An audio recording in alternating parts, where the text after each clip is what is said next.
আজি জুবিন গাৰ্গৰ মৃত্যুৰ 2 মাহ 7 দিন হৈ গ'ল কিন্তু এতিয়ালৈকে অসমৰ মানুহে জানিব পৰা নাই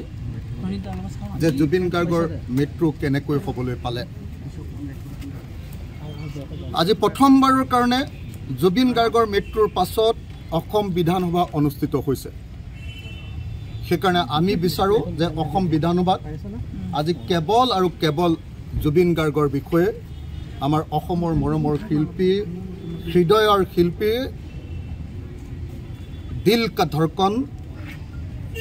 আমাৰ হাৰ্টথ্ৰব জুবিন গাৰ্গৰ বিষয়ে কেৱল আজি আলোচনা হোক মই চেষ্টা কৰিম এজন বিধায়ক হিচাপে ঐতিহাসিক শিৱসাগৰ বিধানসভা সমষ্টিৰ এটা সন্মানীয় বিধানসভা সমষ্টিৰ এজন বিধায়ক হিচাপে মোৰ চেষ্টা থাকিব যে আজি অসমৰ গৃহমন্ত্ৰী আৰু অসমৰ মুখ্যমন্ত্ৰীৰ পৰা আমি জুবিন গাৰ্গৰ মৃত্যুৰ সম্পূৰ্ণ বিৱৰণ যাতে উলিয়াই ল'ব পাৰোঁ সেইদিনা 19 ছেপ্টেম্বৰৰ দিনা আচলতে জুবিন গাৰ্গৰ ক্ষেত্ৰত কি হৈছিল শেষৰ সময়খিনিৰ দৃশ্য আমি এতিয়াও দেখা নাই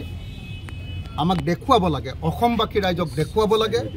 শেষ পৰ্যায়ত জুবিন গাৰ্গে কেনেকৈ আমাৰ মাজৰ পৰা আঁতৰি গৈছিল